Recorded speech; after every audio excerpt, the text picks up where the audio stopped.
Hi guys, this is Muskan. I hope you guys are doing really great and आप ये corona crisis से easily आराम से handle कर पा रहे हो। नाउ आई नो कि बहुत सारी जनता अपनी ऐसी है, स्पेशली स्टूडेंट्स है ना, जिन्होंने इमेजिन किया था कि 14 अप्रैल 21 दिन का लॉकडाउन है, 21 दिन झेल लेंगे, 14 अप्रैल के बाद वी स्टार्ट फाइनली एंड हो जाएगा आराम से, है ना।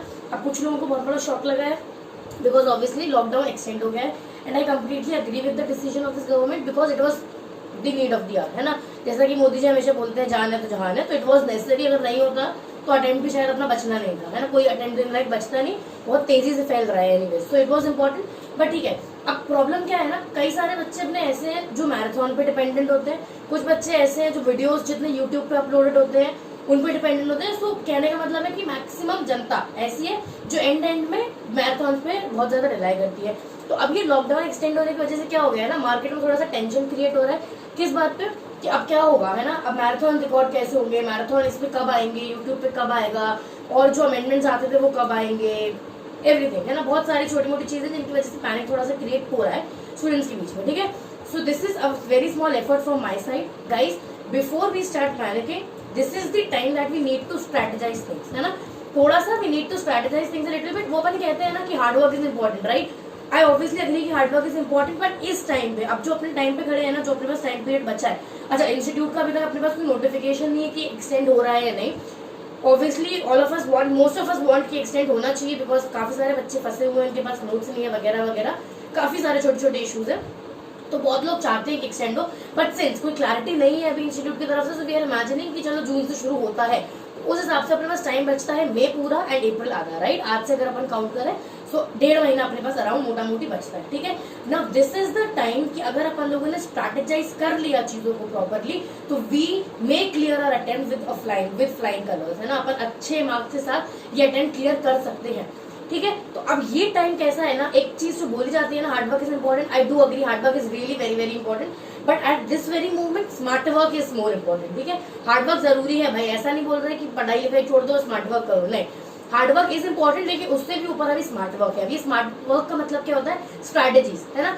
अब जितने अच्छे से चीजों को स्ट्रैटेजाइज करके पढ़ोगे ना, उतना बेटर होगा। तो मैराथन, अमेंडमेंट्स, लेक्चर्स, नोट्स वगैरह वगैरह सब चीजों के बारे में सोचने से पहले, कुछ भी स्टार्ट करने से पहले, जो रिवीजन शुरू कर रहा है, जो पढ़ना चालू कर रहा है, what ever it is, just strategise little bit, ठीक है। थोड़ा स्मार्ट वर्क करने की कोशिश करो। अब ये स्ट्रैटेजीज क्या होगा, एवरीथिंग, मतलब एक एक चीज के बारे में स्ट्रैटेजाइज करो। फॉर एग्जाम्पल डीडी के एक दिन पहले अपने को कैसे पढ़ना है, या ये सब्जेक्ट के एक दिन पहले, एग्जाम के एक दिन पहले कैसे पढ़ना है, ये जो अभी इतना टाइम पीरियड है इसको प्रॉपरली, क्योंकि आप खुद सोचो ये टाइम पीरियड, आई एग्री कि इंडिया के लिए इट्स अ क्राइसिस, ठीक है, लेकिन सीएस वालों के लिए वरदान के तरीके से आया है। क्यों? क्योंकि ये टाइम पीरियड अटेम्प्ट के 1-1.5 महीना पहला अपने लिए सबसे ज्यादा इंपॉर्टेंट होता है। एंड अब ये जो लॉकडाउन डिक्लेयर हुआ है ना, तो अपन शाम को थोड़ा गेड़ी मारने के लिए, थोड़ा हेरा फेरी करने के लिए बाहर चले जाते थे, दोस्तों के साथ घूम लेते थे, अपन वो भी नहीं कर सकते, है ना, मजबूरी कर ही नहीं सकते। तो आपके पास जेन्युइनली सुबह से लेकर रात तक का टाइम है। अगर आपने ये टाइम को प्रॉपरली ऑक्यूपाई करके प्रॉपरली यूटिलाइज कर लिया ना, तो आपका अटेम्प्ट जेन्युइनली बहुत अच्छी तरीके से क्रॉस हो जाएगा। But yes, for that you need to strategize things a little, ठीक है। तो अब this I am sharing a small strategy with you with respect to due diligence, ठीक है। एक बार वापस क्लैरिफाई कर दे रहा है, it is with respect to due diligence new syllabus, ठीक है। ओल्ड सिलेबस के लिए नहीं है, बट हाँ आप इसको सुन के ओल्ड सिलेबस के लिए थोड़ा बहुत इंप्लीमेंट कर सकते हो फॉर श्योर, ठीक है। So again this is for due diligence new syllabus, ठीक है। आई have made a small strategy for you guys which you can follow ये 1.5 महीने तक, ठीक है। वो स्ट्रैटेजी आप फॉलो करके ये 1.5 महीने तक डीडी वैसे पढ़ सकते हो। अच्छा भाई, specifically I am focusing a lot on DD is because कई बच्चे ऐसे हैं जो डीडी को थोड़ा सा इग्नोर करते हैं, है ना। अब मॉड्यूल 2 के जो 3 सब्जेक्ट्स हैं, आरसीटी, सीआरआई एंड डीडी इनमें से थोड़ा ड्राई सब्जेक्ट पड़ता है, तो अपन यूजुअली एंड में रखते हैं ना। तो कई सारे स्टूडेंट्स का कंप्लेन ऐसा आया जिन्होंने शायद बीच में रुक गए डीडी पढ़ते पढ़ते, या जिनको डीडी याद नहीं हो रहा, है ना, या डीडी जिन्होंने अभी शुरू नहीं किया, वो एंड के लिए बैठे थे, विच इज कम्प्लीटली फाइन, ठीक है। अभी अपने पास 1.5 महीना है, तो अपने को गिव अप नहीं करना है, ठीक। गिव अप करने का कोई काम ही नहीं है, काफी टाइम है पढ़ने के लिए। अब it is just that we need to strategize things a little bit. So with this video, I am trying to share a very small strategy with you guys, which might help you for the preparation of exams. अभी का ये जो time period है उसके लिए, and exam के एक दिन पहले के लिए आप ऑब्वियसली स्ट्रैटेजी फॉलो कर सकते हो, ठीक है। अगेन ये जो अपने पास टाइम पीरियड बचा है इसके लिए एंड एग्जाम के एक दिन पहले आपको कैसे पढ़ना है वो अपन स्ट्रेटेजाइज कर सकते हैं। इसी बीच में I be sharing few important chapters, not important topics. Again let me be very clear, it's important chapters, ठीक है। कौन से इंपॉर्टेंट चैप्टर्स है जिनसे 10 से 15 मार्क्स से आता ही आता है, तो ये स्ट्रेटेजी बताते टाइम पे I be sharing that also. So before we start a very small disclaimer, because of network की क्वालिटी, ठीक है, नेटवर्क में थोड़ा सा इश्यू हो सकता है वीडियो की क्वालिटी थोड़ी सी खराब हो, ठीक है। तो वेरी स्मॉल सजेशन, एक प्लीज ईयरफोन्स लगा के बैठ जाइए एंड एक पेपर एंड पेन लेके बैठिए, so that whatever I tell you आप एक बार उसको जॉट डाउन कर पाओ एंड प्रॉपरली इंप्लीमेंट कर पाओ, ठीक है। तो पॉज कर दीजिएगा वीडियो, ईयरफोन्स ले आइए फर्स्ट थिंग, एंड सेकंड एक पेपर एंड पेन लेके बैठिए ताकि आप स्ट्रैटेजी आगे का फॉलो कर पाए, ठीक है। नाउ इमेजिनिंग एंड अज्यूमिंग कि आप लोगों ने पॉज करके सारी अपनी सामग्री साथ में लेके बैठे हो, here I am with the strategy, ठीक है। चलो अभी तक इट्स वेरी क्लियर कि डीडी 2 पार्ट्स में divided, right, part A and part B, ठीक है। इतनी चीज सबको क्लियर है, नहीं है तो कोई बात नहीं, अभी हो गई, ठीक है। So it's part A and it's part B. Now part A 40 marks का है एंड पार्ट बी 60 मार्क्स का है, ठीक है। 40 मार्क्स का कैसा है, इस पार्ट से 40 मार्क्स का आएगा ही आएगा, ना 40 से ज्यादा आएगा ना 40 से, राइट। सिमिलरली पार्ट बी से 60 मार्क्स का आएगा ही आएगा, ना 60 से कम ना 60 से ज्यादा, है ना। ऐसा नहीं होगा कि पार्ट बी से 70 मार्क्स का है एंड पार्ट ए से 30 मार्क्स का है। तो कुछ लोगों को ये डाउट होता है, तो उनके लिए there is a small clarification, ठीक है। सो पार्ट ए से 40 मार्क्स का आएगा ही आएगा एंड पार्ट बी से 60 मार्क्स का आएगा ही आएगा, ठीक है। ना वो लोग जो इस मोड पे अभी प्रिपरेशन स्टार्ट कर रहे हैं या जिनका हो गया है, इनको रटने में प्रॉब्लम हो रही है, ठीक है। आप लोग या तो पार्ट ए पे बहुत अच्छे से फोकस करो या आप पार्ट बी पे बहुत अच्छे से फोकस करो। अब इसका पर्सपेक्टिव क्या है हम बाद में बताते हैं, बट अ स्मॉल क्लैरिफिकेशन, वो लोग जो part A and part B दोनों कर सकते हैं डेफिनेटली गो है, ठीक है। हम कभी भी मना नहीं करेंगे कि पार्ट ए पार्ट बी दोनों करो, लेकिन वो बच्चे जिनको डीडी में थोड़ी सी प्रॉब्लम होती है, यूजुअली होती है because it's a dry subject, ठीक है, थोड़ा सा ड्राई सब्जेक्ट है, तो उनके लिए ये एक टेक्निक है कि या तो आप पार्ट ए पे बहुत अच्छे से फोकस करें या पार्ट बी पे, ठीक है। अब अच्छे से फोकस करने का मतलब क्या है, इसका इंटरप्रिटेशन जरा ध्यान से समझे कान खोल के, ठीक है। जब हम बोलते हैं कि पार्ट ए पे अच्छे से फोकस करो, उसका मतलब है कि 40 मार्क्स में से 30 मार्क्स शॉर्ट आप पेपर में अटेम्प्ट करके आओगे, ठीक है। अगेन पार्ट ए अगर आप बहुत अच्छे से कर रहे हो तो आप इतने अच्छे से करो कि 40 में से 30 मार्क्स शॉर्ट आप क्लियरली अटेम्प्ट करके आओगे। अब ये 10 मार्क्स का भी लेवरेज क्यों है, 10 मार्क्स में कभी कभी ऐसा हो जाता है कि कोई क्वेश्चन आउट ऑफ सिलेबस आ गया, कोई क्वेश्चन थोड़ा सा टेक्निकल आ गया, कुछ टेढ़ा आ गया या अपन उसको क्रैक नहीं कर पा रहे, तो ये 10 मार्क्स का लेवरेज उसके लिए है, ठीक है। अदरवाइज आपको पूरा रटा होना चाहिए 40 मार्क्स का पूरा पार्ट ए आपको पूरा रटा होना चाहिए। तो इससे क्या होगा, अगर आपने पार्ट ए बहुत अच्छे से कर लिया ना एंड 40 में से 30 शॉर्ट आप लेके आए, ठीक है। एंड पार्ट बी, ठीक है, पार्ट बी में से आपने सिर्फ 20 मार्क्स का भी पढ़ा, कितना, 60 में से सिर्फ 20 मार्क्स, 40 मार्क्स का आपने छोड़ दिया, आपने 20 मार्क्स का यहाँ से पार्ट बी से अच्छे से कर लिया एंड पार्ट ए से 30 मार्क्स का अच्छे से कर लिया, टोटल कितना होता है अपना 50 मार्क्स। तो आप पास ही नहीं, आप अच्छे मार्क्स से पास हो जाओगे, ठीक है। बट उसके लिए जो अपन लोग घोटाले करते हैं बीच में वो नहीं चलेगा, ठीक है। या तो पार्ट ए बहुत अच्छे से कर लो एंड पार्ट बी के 20 मार्क्स अच्छे से ले लो। अगर आपने इतना कर लिया तो आप डीडी आराम से क्लियर कर सकते हो, ठीक है। तो 7 चैप्टर्स पार्ट ए के। अब पार्ट बी में भी ये इंपॉर्टेंट चैप्टर्स, कुछ चैप्टर्स इंपॉर्टेंट ऐसे हैं जिनमें से पक्का 10 से 15 मार्क्स आता ही है, ठीक है। तो आगे के लेक्चर में हम लोग जब पार्ट बी पे आएंगे तो हम लोग वो शेयर करेंगे कि कौन से वो चैप्टर है जिनमें से आएगा ही आएगा, ठीक है। पिछले 2-3 अटेम्प्ट में आता है 10 मार्क्स का, ठीक है। एंड ये अटेम्प्ट क्या, इनके पहले जो ओल्ड सिलेबस था तभी रिलेटेड चैप्टर्स थे, तभी इनमें से 5 से 10 मार्क्स आते हैं। ये कुछ चैप्टर्स हैं पार्ट बी में, वो भी आपने कर लिया ना तो भी यू कैन स्कोर वेल, ठीक है ना। This is for those people जो पार्ट ए पे फोकस करने वाले हैं। प्रॉब्लम क्या है, part A is little theoretical, ठीक है, थोड़ा थ्योरी ज्यादा है उसमें, एंड पार्ट बी में थोड़ा सा प्रैक्टिकल एस्पेक्ट ज्यादा है, ठीक है। प्रैक्टिकल नहीं है बट प्रैक्टिकल एस्पेक्ट ज्यादा है। रटना अपने को यहाँ भी है, रटना अपने को यहाँ भी है, पार्ट ए में भी इक्वल रटना है, पार्ट बी में भी इक्वल रटना है। लेकिन अगर आप personally if you consider my opinion, I always suggest की गो फॉर पार्ट बी, ठीक है। पार्ट बी बहुत अच्छे से कर लो, उसका क्या रीजन है अपने उस पर आएंगे। बट यस, अगर किसी को पार्ट ए ज्यादा अच्छे से हो रहा है, पार्ट बी नहीं हो रहा है, तो कम्प्लीटली योर चॉइस, ऐसा नहीं है कि मैम ने बोला है तो करना ही है, ठीक है। नहीं, अगर आपको पार्ट ए अच्छे से हो रहा है definitely go ahead for that, ठीक है। But in my opinion just suggestion, अगर किसी ने अभी तक शुरू नहीं किया है तो focus more on part B. But yes, अगर आपको पार्ट ए अच्छे से होता है तो पार्ट ए अच्छे से, ठीक है। तो जो लोग पार्ट ए पे फोकस कर रहे हैं उनको क्या करना है, इतने अच्छे से पार्ट ए चार्ट लेना है कि 40 में से 30 मार्क्स आपके हाथ के हैं एंड पार्ट बी में से अगर आपने सिर्फ 20 भी स्कोर किया तो 30 ऊपर 20 नीचे 50 मार्क्स आप आराम से डीडी क्लियर कर रहे हो, ठीक है। Now coming to part B, ठीक है। अब जो लोग पार्ट बी करने वाले हैं, जो लोग पार्ट बी अच्छे से करने वाले हैं, आपको पार्ट बी इतने अच्छे से करना है कि आप 60 मार्क्स में से 40 मार्क्स हर हालत में स्कोर करोगे, ठीक है। 60 में से अगर आपने 40 मार्क्स भी हर हालत में स्कोर कर लिए तो पास तो अपन यही होगा, ठीक है, पास तो अपन यही होगा। अब खेल क्या है, खेल पूरा है और एक्स्ट्रा नंबर लाके ग्रुप निकालने, कोई बार क्या होगा, हो सकता है आपके से 40 यार आपको ग्रुप लटक जाए, है ना। तो ये जो आगे की लड़ाई होती है ना, वो लड़ाई होती है अपनी या तो एग्जामिशन की या ग्रुप निकलवाने की, ठीक है। तो 40 तो आप सिर्फ पार्ट बी करके हो गए, 10 मार्क्स, सिर्फ 10 मार्क्स अगर आपने पार्ट ए से भी लिया है, ओनली 10 मार्क्स, सिर्फ 10 मार्क्स अगर आपने पार्ट ए से भी स्कोर कर लिए, ठीक है, 40 में से सिर्फ 10 मार्क्स, तो आपका डीडी आराम से निकल गया। 40 यहाँ 10 उस बार कितना हो गया 50, ठीक है। तो या तो आप पार्ट ए से 30 मार्क्स स्कोर करके पार्ट बी से 20 कर लो, या पार्ट बी को इतने अच्छे से करो कि 60 मार्क्स में से 40 मार्क्स आप स्कोर कर लो एंड 10 मार्क्स आप सिर्फ पार्ट ए से खींच लो, ठीक है। तो अपने को 40 पार्ट बी से खींचने शॉर्ट एंड पार्ट ए से अपने को 10 मार्क्स खींचने, ठीक है। तो अगर आपने इतना खींच लिया तो आपका हो गया 50 एंड आप डीडी आराम से पास कर जाओगे, ठीक है। अब ये जो 20 मार्क्स हमने पार्ट बी में छोड़े हैं एंड कुछ मार्क्स हमने पार्ट ए में छोड़े, वो क्यों, क्योंकि हर अटेम्प्ट में, ठीक है, देखो इस चीज को अपन कभी भी डिनाई नहीं करेंगे कि हर अटेम्प्ट में कुछ क्वेश्चन ऐसे आएंगे ही आएंगे जो या तो अपने को थोड़े से कंफ्यूजिंग लगेंगे, हो सकता है बुक से ही हो, ठीक है, या वो किसी और सब्जेक्ट से पूछ लिया जाए, हो सकता है आरसीडी का कोई क्वेश्चन ड्राफ्टिंग में पूछ ले, ड्राफ्टिंग का कोई क्वेश्चन डीडी में पूछ ले, वैसा कुछ हो जाए, है ना। तो ये मार्क्स अपन उनके लिए हटा के रखते हैं, उन क्वेश्चन को छोड़ के आपको सारे क्वेश्चन पेपर में आने ही चाहिए अगर अपन ऐसे स्ट्रैटेजी बना रहे हैं, ठीक है। तो पार्ट बी अगर पर्सनली हमारा ओपिनियन मांगो अगेन ऐसे कि पार्ट बी पे फोकस करो, तो पार्ट बी में से अगेन 60 मार्क्स में से अपने को सिर्फ 40 टारगेट करने हैं एंड पार्ट ए से 10 टारगेट करना है, ठीक है। तो अपने होगा 50 एंड अपन पास, ठीक।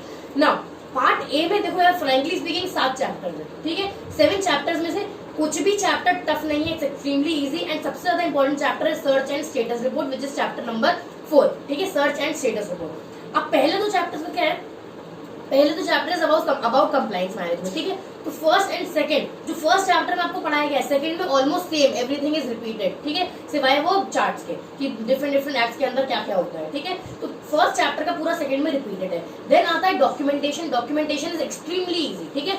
एक documentation and chapter number 7 which is role of company secretary is extremely easy. फिर अपना बचता है KYC and search and status report, ठीक है। तो सर्च एंड स्टेटस रिपोर्ट में भी इट्स मोर अबाउट चार्जेस। तो चार्जेस अपन लोगों ने कंपनी लॉ में ऑलरेडी पढ़ा है, तो अपने को डिफिकल्ट नहीं जाता है। एंड केवाईसी में अपने को more of kinds of KYC पढ़ना है, ठीक है, टाइप्स ऑफ केवाईसी वगैरह हमको ज्यादा फोकस करके पढ़ना है। तो पार्ट ए में ऐसा कोई इंपॉर्टेंट टॉपिक नहीं है जिसको अपने को बहुत ज्यादा ध्यान देके कि ये कर लिया तो हो गया, ठीक है। तो पार्ट ए में 7 चैप्टर्स हैं, अगर आप पार्ट ए कर रहे हो ना तो प्लीज कोई भी चैप्टर मत छोड़ना, बिकॉज कुछ चैप्टर्स तो ऐसे हैं कि आपने एक बार रीड करा और हो गया, ठीक है। आते हैं पार्ट बी पे। पार्ट बी के लिए जो पार्ट है ना, अब आप देखोगे पार्ट ए में there are 7 chapters and part B में देयर आर 13 चैप्टर्स, ठीक है। 7 चैप्टर्स तक पार्ट ए में है एंड 8वें से 20 तक अपना पार्ट बी आता है, ठीक है। तो जब अपन पार्ट बी की बात करते हैं, अपने को थोड़ा सा स्ट्रैटेजाइज करने की जरूरत है। अपन लोग एक जो अपन क्योस क्रिएट कर देते हैं ना, कोई भी चैप्टर उठा के चालू हो जाएंगे, कहीं पे भी एंड कर रहा है, अपने को वो नहीं करना है। अपने को पार्ट बी में थोड़ा सा ज्यादा स्ट्रैटेजाइज करना है, ठीक है। अब स्ट्रैटेजी क्या है, जितने लोगों ने ध्यान से पढ़ा होगा आपने देखा होगा चैप्टर नंबर 8 इज ऑडिट, ठीक है।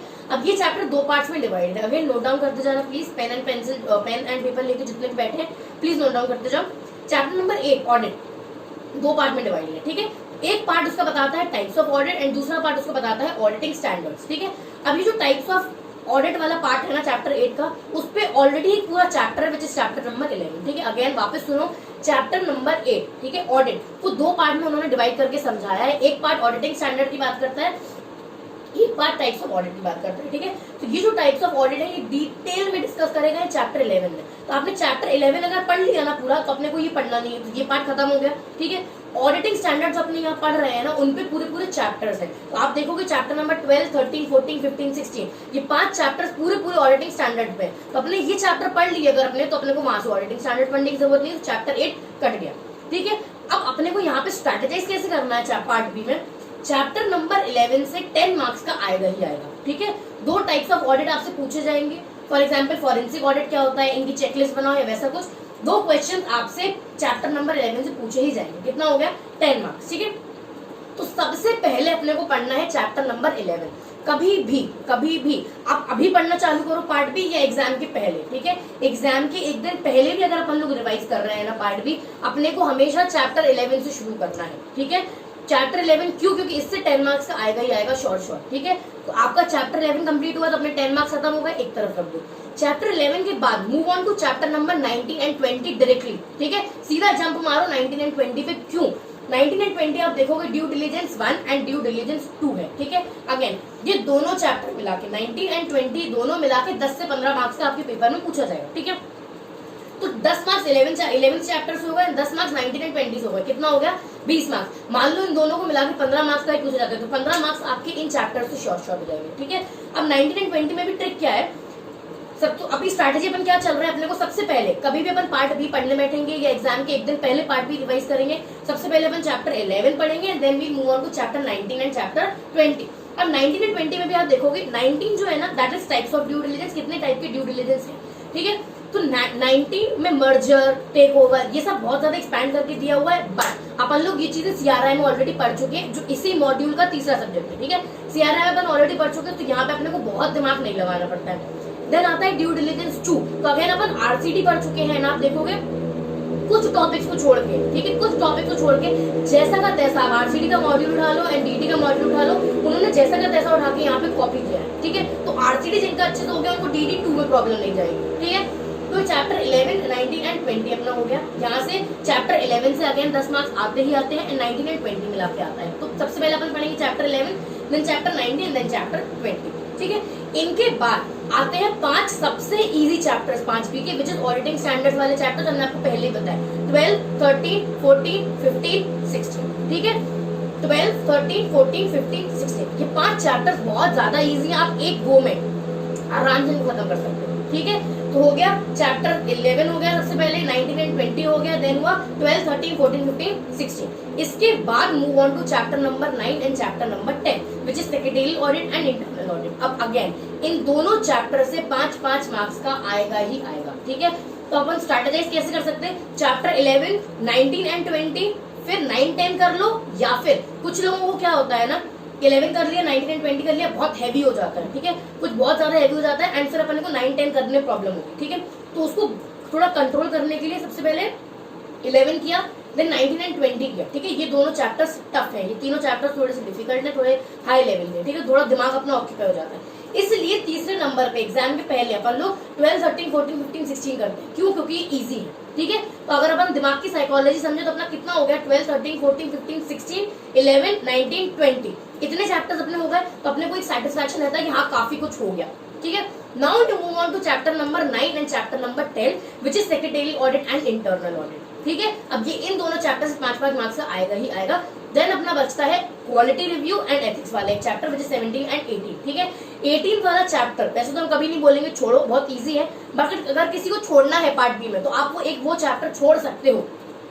आई नेवर सजेस्ट कि वो चैप्टर छोड़ो, but if at all and में कुछ नहीं, बहुत ज्यादा एकदम कंडीशन बहुत खराब है, नहीं हो रहा, तो आप चैप्टर 18 एक बार को छोड़ सकते हो, ठीक है। 17 में क्वालिटी रिव्यू की एक प्रोसेस है पूरी, ठीक है, वो प्रोसेस भर अगर आपने अच्छे से समझ ली तो आपका क्वालिटी रिव्यू खत्म हो जाता है, सिर्फ प्रोसेस भर अगर आपने अच्छे से समझ ली, ठीक है। तो ये उन लोगों के लिए था जो पार्ट बी पे फोकस कर रहे हैं एंड पार्ट ए से सिर्फ 10 मार्क्स खींचना चाह रहे हैं, ठीक है। तो अगर आप पार्ट बी पे फोकस कर रहे हो तो ट्राई करो 60 में से 40 स्कोर कर ही लो। एंड इसको कैसे पढ़ना है, चैप्टर 11, देन 19 एंड 20, ठीक है।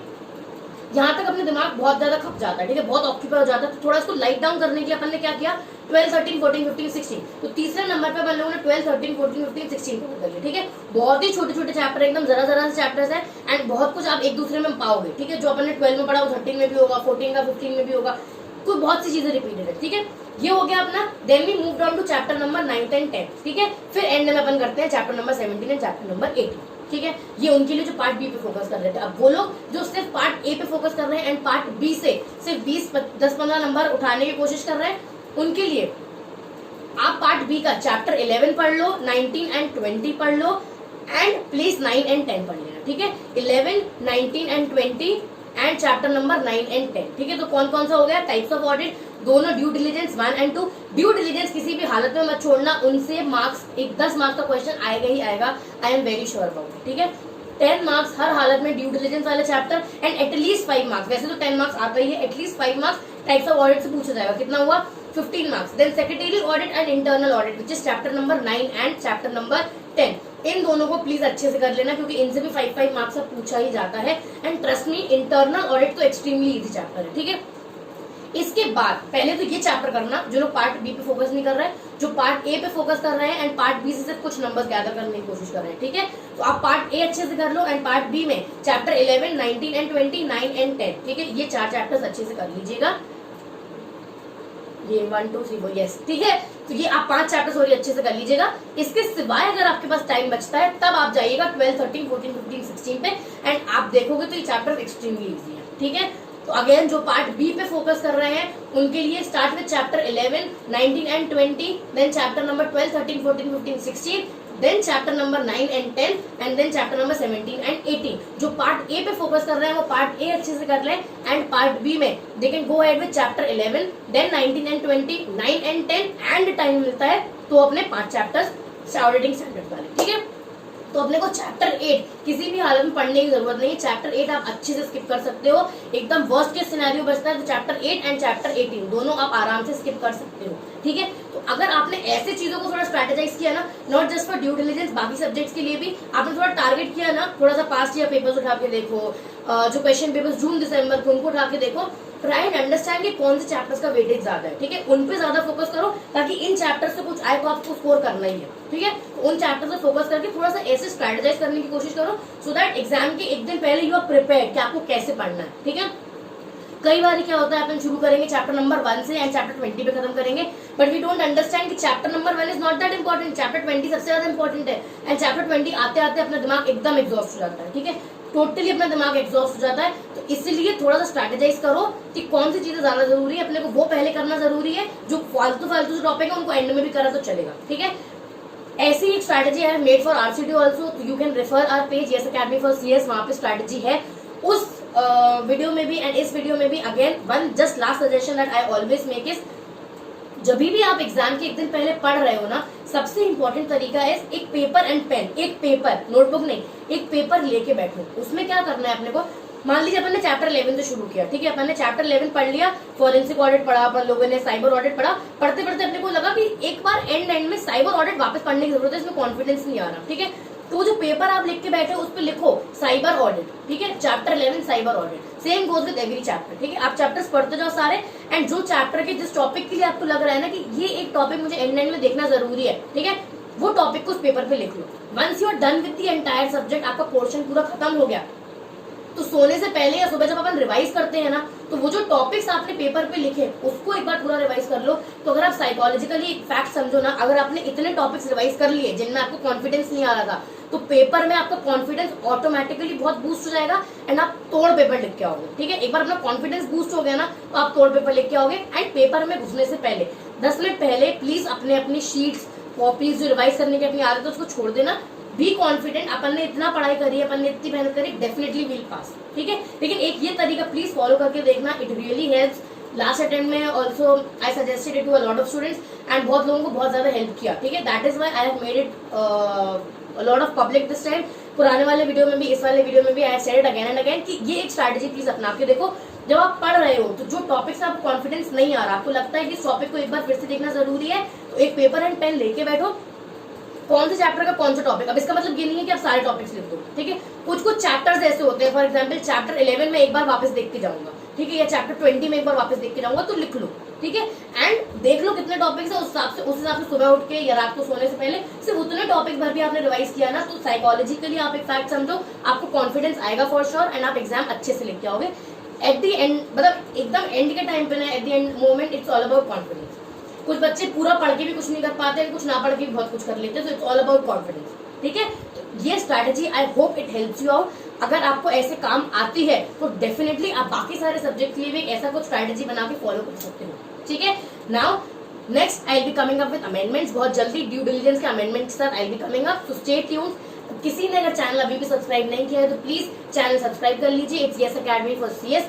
Press the bell icon so that आपको कोई भी नोटिफिकेशन होता है आपको ऑटोमेटिकली आपके स्क्रीन पे मिल जाएगा, ठीक है। I hope this strategy helps you out. Thank you so much.